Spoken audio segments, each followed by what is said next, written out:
ពីនេះគឺបើតាមសេចក្តីរាយការណ៍ឲ្យដឹងថាខាងសារព័ត៌មានចិនទៅវិញទេបានឲ្យដឹងថាគឺកម្ពុជានឹងបញ្ជាទិញយន្តហោះស៊ីវិលយន្តហោះដឹកអ្នកដំណើរណារហូតដល់20គ្រឿងពីចិនបាទគឺជាការបញ្ជាទិញដ៏ធំមួយពីក្រុមហ៊ុនអាកាសចរស៊ីវិលនិងក្រុមហ៊ុនផលិតយន្តហោះរបស់ចិនបាទជាលើកទី1ហើយដែលក្រុមហ៊ុននេះនឹងយកមកដាក់ផ្លាកឲ្យក្រុមហ៊ុនអាកាសចរបរទេសគឺនៅកម្ពុជានឹងហើយព័ត៌មានទី3គឺខាងអ៊ុយក្រែនបានវាយប្រហារដោយ drone គឺបានសម្លាប់រុស្ស៊ីចំនួន8នាក់និងរបួស60នាក់ចូលជ្រៅទៅក្នុងទឹកដីរបស់រុស្ស៊ីតែម្ដងបាទដែលជាការមួយបង្ហាញថាអ៊ុយក្រែនកំពុងតែបង្កើនការវាយប្រហារដោយ drone ចូលទៅក្នុងទឹកដីរបស់រុស្ស៊ីកាន់តែជ្រៅមានការវាយប្រហារខ្លះជាង300គីឡូការវាយប្រហារខ្លះនៅក្បែររដ្ឋធានីមូស្គូរបស់រុស្ស៊ីតែម្ដងហើយព័ត៌មានចុងក្រោយនេះគឺខាងសហរដ្ឋអាមេរិកបាទវាយអ៊ីរ៉ង់នៅយប់ទី7បាទហើយបើតាមសេចក្តីរាយការណ៍មកដល់ពេលនេះបើតាមការបញ្ជាក់របស់យុទ្ធភូមិភាគកណ្ដាលគឺបញ្ជាការកណ្ដាលបានឲ្យដឹងថាការប្រតិបត្តិការយប់ទី7នេះបានបញ្ចប់ទៅហើយបាទរងចាំថ្ងៃថ្មីនឹងបើកប្រតិបត្តិការបន្តទៅទៀតបាទនេះគឺជាព័ត៌មានសំខាន់ដែលខ្ញុំចងក្រងសម្រាប់ប្រិយមិត្តទាំងអស់គ្នានៅក្នុងកម្មវិធីបច្ចុប្បន្នភាពអន្តរជាតិនាយប់ថ្ងៃសៅរ៍ទី18ខែកក្កដាឆ្នាំ2026វេលាមកនៅក្នុងប្រទេសកម្ពុជានេះបាទព័ត៌មានទី1នេះគឺជាសេចក្តីរាយការណ៍របស់សារព័ត៌មានខាងចិនផងខាងបរទេសផងខាងនៅខាងទូគីណាបាទអញ្ចឹងខ្ញុំសូមដកស្រង់ទូយកមកជម្រាបជូនប្រិយមិត្តទាំងអស់គ្នាឲ្យបានដឹងគឺបើយោងតាមសេចក្តីរាយការណ៍ហ្នឹងឲ្យដឹងថាប្រធានាធិបតីចិនលោកស៊ីជីនពីងកាលពីថ្ងៃសុក្របានជំរុញឲ្យប្រទេសថៃនិងកម្ពុជាដោះស្រាយចំនួនព្រំដែនរបស់ពួកគេតាមរយៈការសន្ទនាគណៈដែលលោកបានជួបប្រជុំដាច់ដោយឡែកពីគ្នាជាមួយនឹងមេដឹកនាំនៃប្រទេសទាំងពីរនៅទីក្រុងសៀងហៃ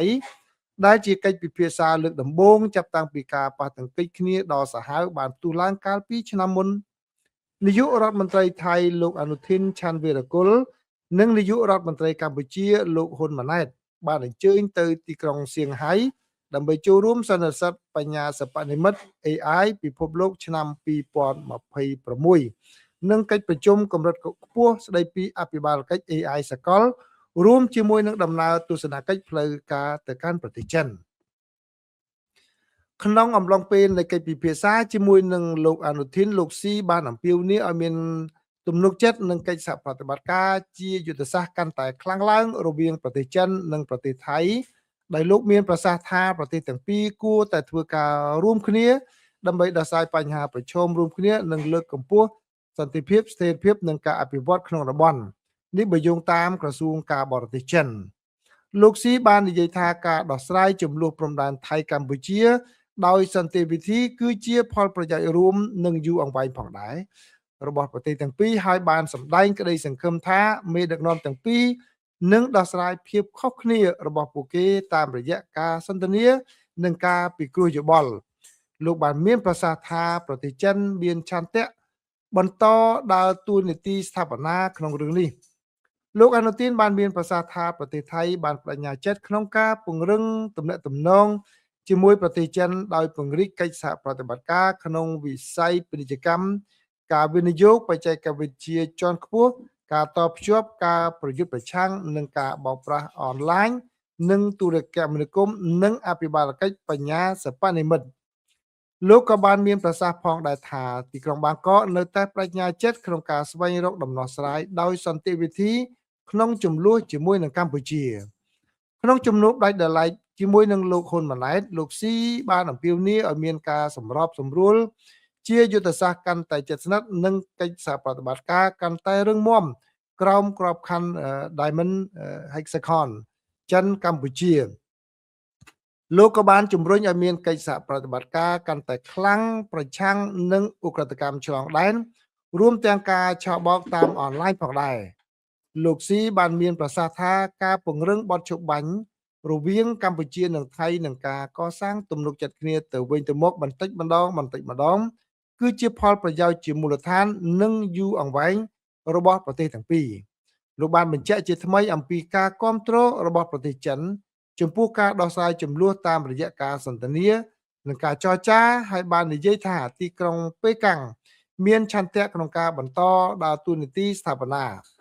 លោកហ៊ុនម៉ាណែតវិញបានមានប្រសាសន៍ថាកម្ពុជាបានត្រៀមខ្លួនជាស្រេចក្នុងការពង្រឹងទំនុកចិត្តនយោបាយជាមួយប្រទេសចិនពង្រីកកិច្ចសហប្រតិបត្តិការពាណិជ្ជកម្មនិងហេដ្ឋារចនាសម្ព័ន្ធនិងពង្រឹងកិច្ចខិតខំប្រឹងប្រែងដើម្បីប្រយុទ្ធប្រឆាំងនឹងការឆបោកអនឡាញលោកក៏បានថ្លែងអំណរគុណដល់ប្រទេសចិនចំពោះការគ្រប់គ្រងកិច្ចខិតខំប្រឹងប្រែងសន្តិភាពនិងបានថ្លែងថាកម្ពុជានៅតែបញ្ញាចិត្តក្នុងការដោះស្រាយភាពតានតឹងជាមួយប្រទេសថៃតាមរយៈការសន្ទនានិងការចរចាព្រំដែនរវាងថៃនិងកម្ពុជាបច្ចុប្បន្នគឺនៅមានភាពស្ងប់ស្ងាត់នៅឡើយទេបាទនេះជាព័ត៌មានទី1ណាដែលខ្ញុំដកស្រង់មកជម្រាបជូនប្រិយមិត្តរីឯព័ត៌មានទី2វិញគឺបានឲ្យដឹងថាក្រុមហ៊ុនអាកាសចរ Air Cambodia បាទគឺបានបញ្ជាទិញយន្តហោះរហូតដល់20គ្រឿងហើយណោះក្រុមហ៊ុនអាកាសចរជាតិកម្ពុជាហៅថា Air Cambodia បានចុះហត្ថលេខាលើកិច្ចព្រមព្រៀងទិញយន្តហោះប្រភេទ C909 ចំនួន20គ្រឿងពីក្រុមហ៊ុនអាកាសចរពាណិជ្ជកម្មចិន Comac ដែលធ្វើឲ្យក្រុមហ៊ុនអាកាសចរកម្ពុជាក្លាយជាក្រុមហ៊ុនអាកាសចរបរទេសដំបូងដែលធ្វើការបញ្ជាទិញយន្តហោះផលិតនៅប្រទេសចិននេះបើយោងតាមរបាយការណ៍នៅថ្ងៃសៅរ៍ដោយគេហទំព័រប្រឹក្សាយោបល់អាកាសចរលេខាធិការដ្ឋានអាកាសចរស៊ីវិលកម្ពុជាបាទមកសូមបញ្ចូលរូបនឹងបន្តិចដើម្បីឲ្យប្រិយមិត្តបានឃើញសូមបញ្ចូលរូបផ្សេងពីការចុះហត្ថលេខានឹងបន្តិចមើលបាទនេះរូបនេះបាទនេះរូបនេះដែលសារព័ត៌មាន Global Time បានរាយការណ៍ណាលេខាធិការដ្ឋានអាកាសចរស៊ីវិលរបស់កម្ពុជាក៏បានចុះហត្ថលេខាលើអនុសារណៈនៃការយោគយល់ជាមួយក្រុមហ៊ុនអាកាសចរពាណិជ្ជកម្មចិនដើម្បីគ្រប់គ្រងដល់ប្រតិបត្តិការឲ្យបានជោគជ័យនៃយន្តហោះ C909 និងពង្រឹងកិច្ចសហប្រតិបត្តិការក្នុងវិស័យនានារួមទាំងហេដ្ឋារចនាសម្ព័ន្ធអាកាសចរស៊ីវិលការគ្រប់គ្រងប្រតិបត្តិការអភិវឌ្ឍបុគ្គលិកនិងការបណ្ដុះបណ្ដាលថែទាំយន្តហោះកិច្ចព្រមព្រៀងនេះមិនត្រឹមតែតំណាងឲ្យសមិទ្ធផលដ៏សំខាន់មួយនៅក្នុងកិច្ចសហប្រតិបត្តិការអាកាសចរស៊ីវិលចិនកម្ពុជាប៉ុណ្ណោះទេក៏ប៉ុន្តែវាក៏ជាព្រឹត្តិការណ៍ដ៏សំខាន់មួយក្នុងការអភិវឌ្ឍរបស់ក្រុមហ៊ុនអាកាសចរជាតិកម្ពុជាដែលជាដំណាក់កាលថ្មីមួយក្នុងការពង្រីកក្រុមយន្តហោះរបស់ខ្លួនយោងតាមគេហទំព័រឧស្សាហកម្មអាកាសចរស៊ីវិលចិនបានឲ្យដឹងថាខណៈដែលយន្តហោះ C909 ចូលបម្រើការងារបន្តិចម្ដងក្រុមហ៊ុនអាកាសចរនេះត្រូវបានគេរំពឹងថានឹងពង្រីកបណ្ដាញផ្លូវហោះហើររបស់ខ្លួនបន្ថែមទៀតកែលម្អសមត្ថភាពប្រតិបត្តិការរបស់ខ្លួននិងពង្រឹងភាពប្រកួតប្រជែងរបស់ខ្លួនជារួមក្នុងនាមជាក្រុមហ៊ុនអាកាសចរជាតិរបស់ប្រទេសកម្ពុជាក្រុមហ៊ុនយន្តហោះ C909 ដំបូងត្រូវបានគ្រោងនឹងដឹកជញ្ជូនទៅឲ្យក្រុមហ៊ុនអាកាសចរជាតិកម្ពុជានឹងចូលបម្រើការងារនៅឆមាសទី2នៃឆ្នាំ2026នេះបើតាមការចុះផ្សាយរបស់គេហទំព័រ carnox.com បាទអញ្ចឹងគឺនេះគឺជាការវិវត្តមួយទៀតដែលខាងកម្ពុជាបានបញ្ជាទិញយន្តហោះពីខាងប្រទេសចិនរហូតដល់20គ្រឿងឯណោះបាទរីឯព័ត៌មានទី3វិញគឺពាក់ព័ន្ធជាមួយនឹងប្រទេសអ៊ុយក្រែននិងរុស្ស៊ីបាទបើតាមសេចក្តីរាយការណ៍នានាបានឲ្យដឹងថាគឺការវាយប្រហារដោយ drone របស់អ៊ុយក្រែននោះបាទបានសម្លាប់មនុស្សចំនួន8នាក់ហើយនឹងបានបណ្ដាលឲ្យមនុស្សចំនួន60នាក់ទៀតបានរងរបួសបាទនៅក្នុងប្រទេសរុស្ស៊ីក្នុងពេលយប់នេះបើតាមមន្ត្រីរបស់រុស្ស៊ីបានបញ្ជាក់នៅថ្ងៃសៅរ៍នេះបាទបើតាមការដឹងគឺកងកម្លាំងរបស់ទីក្រុងគៀវបានបន្តការវាយប្រហារតាមអាកាសដោយមិនឈប់ឈរតែម្ដងប្រឆាំងនឹងហេដ្ឋារចនាសម្ព័ន្ធ ធម្មពលហើយនឹងគោលដៅយោធានៅក្នុងប្រទេសរុស្ស៊ីដោយមានគោលបំណងធ្វើយ៉ាងណាបាទធ្វើឲ្យខូចខាតទៅដល់កិច្ចខិតខំប្រឹងប្រែងរបស់ទីក្រុងមូស្គូនៅក្នុងការធ្វើឲ្យមានសង្គ្រាមហើយក៏ដូចជាធ្វើឲ្យ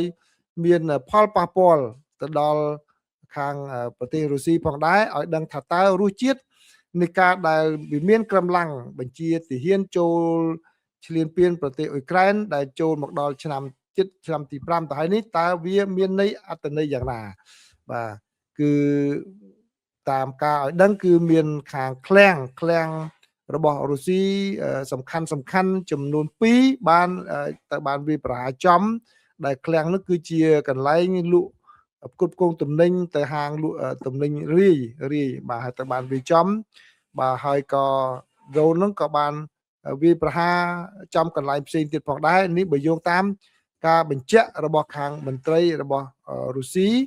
បាទគឺមួយនៅចំទីក្រុងកូតថៅបាទនៅក្នុងតំបន់តាំបូបាទដែលមានចម្ងាយប្រមាណជា360គីឡូម៉ែត្រពីព្រំដែនជាមួយនឹងប្រទេសអ៊ុយក្រែនបាទអញ្ចឹងបានន័យថាអ៊ុយក្រែនវាប្រហារចូលជ្រៅបានហើយនឹងមួយទៀតនៅក្នុងទីក្រុងElektrostal ដែលមានចម្ងាយប្រមាណជា50គីឡូម៉ែត្រនៅភាគខាងកើតនៃទីក្រុងមូស្គូចាំបានវាយជិតទៅដល់ទីក្រុងមូស្គូនោះគឺឃ្លាំងសំខាន់គឺអ៊ុយក្រែនវាយចំតែម្ដងបាទហើយគឺឃ្លាំងទាំងពីរនេះបានឆាបឆេះបាទហើយគឺក្រុមហ៊ុនអ្នកដែលជាម្ចាស់ក្រុមហ៊ុនហ្នឹងគឺបាននិយាយនៅពេលព្រឹកថ្ងៃសៅរ៍នេះថាគឺអគិភ័យដែលនៅក្នុងតំបន់កោះតៅហ្នឹងគឺបានពន្លត់ហើយប៉ុន្តែរូបភាពដែលបានបង្ហាញឲ្យឃើញនេះបាទរូបភាពដែលបានបង្ហាញឲ្យឃើញដោយដែលនៅក្នុងរូបភាពហ្នឹងគឺបានឃើញឲ្យមានការឆាបឆេះជាប់ជាប្រចាំណាបាទហើយលោក Zelensky វិញក៏បានបញ្ជាក់ផងដែរបាទបញ្ជាក់ផងដែរនៅតាមបណ្ដាញសង្គមថានៅព្រឹកថ្ងៃសៅរ៍នេះគឺនៅព្រឹកថ្ងៃសៅរ៍តាម Telegram ថាឥឡូវនេះគឺ drone រយៈចម្ងាយឆ្ងាយរបស់អ៊ុយក្រែននេះគឺបន្តវាយប្រហារទៅលើកន្លែងឃ្លាំងភស្តុភារដ៏សំខាន់របស់រុស្ស៊ីនឹងបន្ថែមទៀតបាទនៅក្នុងការខិតខំប្រឹងប្រែងរបស់ខាងអ៊ុយក្រែនក្នុងការធ្វើឲ្យប៉ះពាល់ទៅដល់សង្វាក់ផ្គត់ផ្គង់នៃទាហានរបស់រុស្ស៊ីបាទអញ្ចឹងគឺគ្រាន់តែនៅក្នុងទីក្រុងកូតថៅហ្នឹងគឺអ្នកធ្វើការនៅពេលយប់7នាក់បាទ7នាក់បានស្លាប់បាត់បង់ជីវិតហើយ25នាក់ទៀតបានរងរបួសអញ្ចឹងជាសរុបទៅគឺទាំងពីតំបន់ហ្នឹងគឺមានអ្នកស្លាប់ហ្នឹង8នាក់ហើយអ្នករងរបួសដល់ទៅ60នាក់ឯណោះបាទក្នុងការបើកយុទ្ធនាការវាយប្រហារតាមអាកាសរបស់ខាងអ៊ុយក្រែននេះបាទរាយព័ត៌មានទី4វិញបាទទី4វិញគឺជា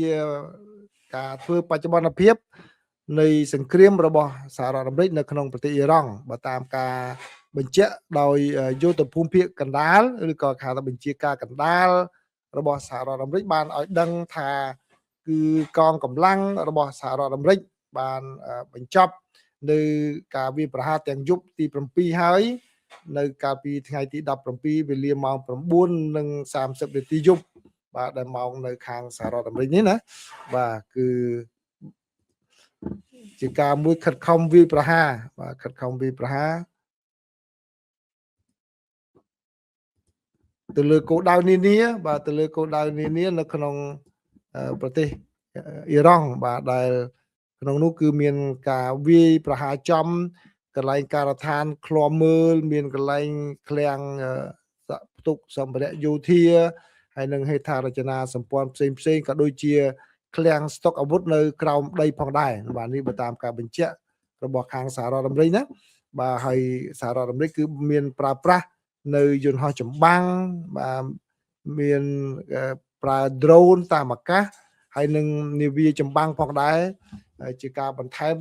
សម្រាប់ប្រតិបត្តិការនេះបើតាមការបញ្ជាក់ហើយនៅក្នុងរូបភាពនេះគឺជារូបភាពដែលខាងCencom បាទគឺបញ្ជាការកណ្ដាលហ្នឹងបានចេញផ្សាយដើម្បីឲ្យបានដឹងជាទូទៅតែម្ដងហើយតាមការបញ្ជាក់បន្ថែមរបស់បញ្ជាការកណ្ដាលនេះបានឲ្យដឹងថាគឺខាងសហរដ្ឋអាមេរិកនៅបន្តធ្វើយ៉ាងណាឲ្យប្រទេសអ៊ីរ៉ង់នេះទទួលខុសត្រូវចំពោះការដែល bà luôn bà cả bị Praham mà lời Nivea được bên chỉ cam mà Nivea bên chỉ cam hơi xả rõ đầm nâng bằng rừng ở bàn can tật khăn được cả bất cho tam sớm một ní mình ao miền cả tranh châu tụm lên từ khăn công phong phái rồi bỏ Iran thì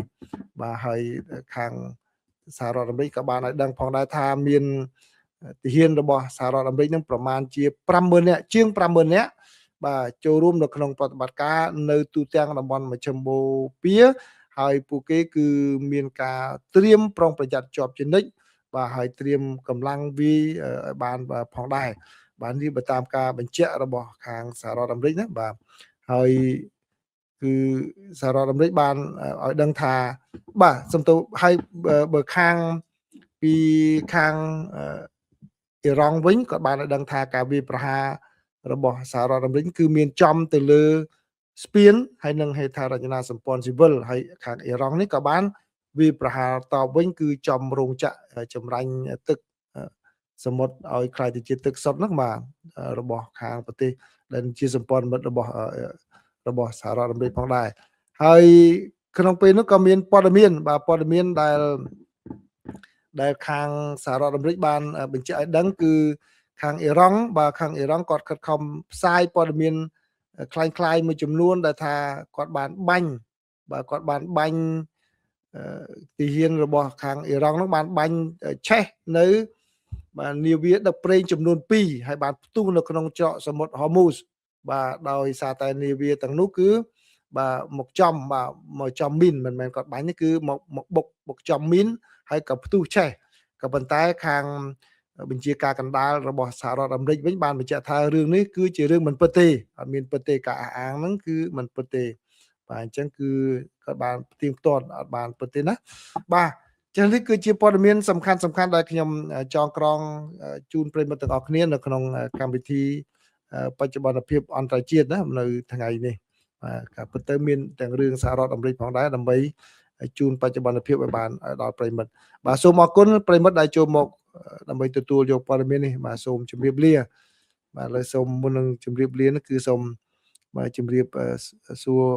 ប្រិយមិត្តបងមួយចំនួនអូអ្នកបងស៊ីណាតក៏បានអញ្ជើញចូលដែរណាបាទអរគុណបងសុខសប្បាយលោកប៊ុនយ៉ានក៏បានចូលដែរបាទលោកបងប្រាសាទក៏បានអញ្ជើញចូលដែរវាចូលយឺនបន្តិចណាបាទគឹមហេងគៀងឃើញលោកពូផុស Facebook មកកម្ពុជាលោកពូបានទៅមើលសាលារៀននៅជំរំជនពិសឹកភូមិរងចាំបាទជាការពិតមែនខ្ញុំបានទៅដល់កន្លែងហ្នឹងបាទហើយបានសន្ទនាគ្នាជាមួយនឹងលោកនាយកនៅកន្លែងហ្នឹងបាទគឺមើលដាក់រូបហ្នឹងដាក់រូបហ្នឹងចូលតិចមើលឲ្យឃើញបាទបាននិយាយដល់ចឹងហើយបើដាក់ចូលបានទេមើលខ្ញុំបញ្ចូលមើលដាក់បញ្ចូលតិចមើលឈរសន្ទនាគ្នាយ៉ាងនេះបាទនេះវីដេអូនេះបាទវីដេអូនេះបាទវីដេអូនេះដែលខ្ញុំសន្ទនាគ្នាជាមួយនឹងលោកនាយកហ្នឹងបាទគាត់ក៏អួលដើមកខ្ញុំខំប្រឹងទប់អារម្មណ៍ដែរនៅពេលដែលចប់មកខ្ញុំងាកមកនិយាយជាមួយក្រុមការងារវិញគឺចាក់ទឹកភ្នែកដែរប៉ុន្តែនៅមុខគាត់ហ្នឹងគឺខំប្រឹងធ្វើដូចធម្មតាអញ្ចឹងបាទធ្វើដូចធម្មតាទេបាទឃើញទេបាទ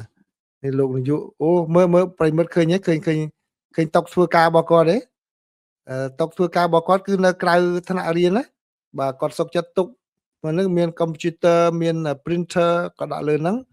គាត់សុកចិត្តទុកបន្ទប់រៀនឲ្យកូនសិស្សបាទគាត់មកអង្គុយធ្វើការក្រៅហ្នឹងបាទខ្ញុំសួរគាត់ថាបារោគាត់ហ្នឹងបាទគឺទៅបេះដូងគ្រូបង្រៀនអញ្ចឹងមកបាទគាត់ក៏ផ្ទះគាត់រងគ្រោះដែរគាត់ថាសាលារៀនហ្នឹងគឺឥឡូវហ្នឹងគឺល្អជាងសាលាពីមុនបាទក៏ប៉ុន្តែនៅឆ្ងាយពីកន្លែងផ្ទះសំបែងគឺឥឡូវហ្នឹងមកនៅផ្ទះរបបដែលចែកឲ្យស្មើគ្នាហ្នឹងហើយបាទគឺគាត់ភៀសខ្លួនលើកហើយលើកនេះលើកទី2មកនេះគាត់បានតែប្រហែលដូចជាមួយអាទិត្យទេបាទគាត់បើកបង្រៀននៅពេលដែលសាលាធ្វើឲ្យគាត់បង្រៀនឲ្យសិស្សចូលរៀនវិញតែម្ដងដើម្បីកុំឲ្យខាតការសិក្សារបស់សិស្សបាទអញ្ចឹងឃើញទេបាទយើងចូលទៅដល់ផ្ទាល់បាទជួបពួកគាត់អញ្ចឹងទៅបានដឹងរឿងអ្វីកើតឡើងបាទសូមជម្រាបសួរមួយទៀតលោកគីលឹមក៏អញ្ជើញចូលដែរណាបាទលោកគីលឹមក៏អញ្ជើញចូលដែរបាទលោកគ្រូសុជាតិក៏ថា ពូឃើញតៃវ៉ាន់ខាងកម្ពុជានឹងដកកម្ពុជាពីបញ្ជីសម្រួលទៅការកម្ពុជាទទួលស្គាល់ចិនតែមួយបាទយូរហើយតើរឿងហ្នឹងបាទកម្ពុជាទទួលស្គាល់ចិនតែមួយហ្នឹងបាទអីទេណាដកចេញពីបញ្ជីសម្រួលទៅការហ្នឹងបាទបាទអញ្ចឹងនេះគឺជាខ្ញុំមានវីដេអូច្រើនទៀតជាមួយខ្ញុំពេលទំនេរខ្ញុំនឹងចងคลิปវីដេអូនឹងតិចពេលដែលខ្ញុំទៅដល់ភូមិរងចាំហ្នឹងបាទថតទៅនិយាយជាមួយលោកនាយកហ្នឹងក៏អត់ស្គាល់ខ្ញុំផងដល់ពេលនិយាយចប់បានគាត់សួរទីគាត់ថាបងដូចប្រហែលមុខបងហ៎ខ្ញុំបាទខ្ញុំប្រាប់គាត់ទៅថាខ្ញុំនៅអាមេរិកតែអញ្ចឹងគាត់ថាដូចផ្សាយអ្នកផ្សាយព័ត៌មានបាទគាត់ថាផ្សាយព័ត៌មាន VOA គាត់ថាហ្នឹងហើយបាទគាត់និយាយសន្ទនាជាមួយខ្ញុំប្រាប់អស់ទៅមកក្រុមខ្ញុំតែជិះឡានមួយអត់មានយើងអត់មានមន្ត្រីអត់មានអីទៅអញ្ចឹងល្អដែរយើងសួរទៅយើងដឹងអស់បាទដឹងអស់នៅគាត់និយាយអីគឺអត់មានលក្ខកំបាំងដូចថាបើមានមន្ត្រីមានអីទៅយើងគិតថាប្រហែលជាមន្ត្រីនៅរៀបចំឲ្យគាត់និយាយឲ្យគាត់អីចឹងទៅមិនអស់ណាមិនក្បោះក្បាយប៉ុន្តែដល់ទៅឆ្មក់អញ្ចឹងទៅសូមជំរាបសួរគាត់អីចឹងទៅឃើញសកម្មភាពនោះធម្មតាអត់មានអីត្រៀមរៀបចំអីទេបាទគឺដូចដែលជាជីវភាពប្រចាំថ្ងៃរបស់គាត់អញ្ចឹងបាទអញ្ចឹងសូមអរគុណប្រិយមិត្តណាបាទអរគុណសូមជម្រាបលាបាទរាត្រីសួស្តីសម្រាប់អ្នកនៅប្រទេសកម្ពុជាបាទហើយនៅសហរដ្ឋអាមេរិកនេះគឺបាទអូបាទយប់នេះថ្ងៃនេះគឺប្រកួតលេខ3លេខ4ផងបាល់ទាត់ World Cup បាទ